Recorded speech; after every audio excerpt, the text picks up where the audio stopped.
So it's a competitive drill, conditioning, and you're getting shots up. Coaches, here's another drill we'll do in practice, which I really like because it gets a lot of shots up. It works on passing the basketball on target on time. It makes them sprint the floor, working on conditioning, sprint to go get the rebound.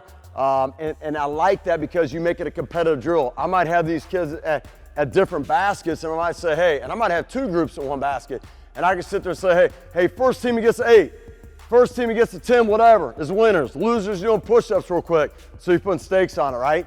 And all of a sudden now they're going harder, right? So it's a competitive drill, conditioning, and you're getting shots up. What I do when I start the drill out, I'll put them from maybe, so it might be 10 feet out, whatever. We'll start out from there.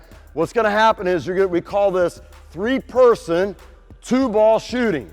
So you got 2 basketballs on the baseline starting out, you got a shooter ready to go without a basketball.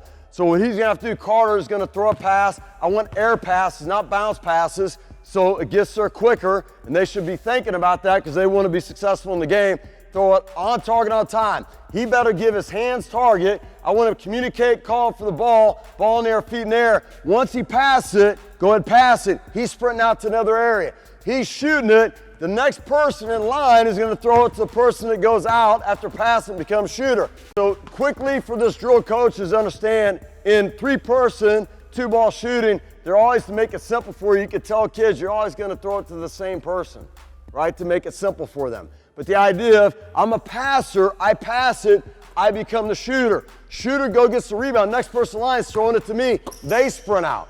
Okay, what we're doing. So I want them to go game speed, I want them to communicate, they're going to be about 10 feet out, right, tip them to make shots. They're not rebounding, putting their misses in on this one. They're going to get the rebound, they're going to look to pass it, the next person that's available, you're going to pass it and get it going. So again, it makes it more game-like, and then put competition on this. There's no better thing. When you put a competition, kids will go harder. They're going to sprint after the basketball. They're going to try to throw that pass crisper. They're going to do things much more better. They're going to be much more urgency because they're trying to succeed in the drill.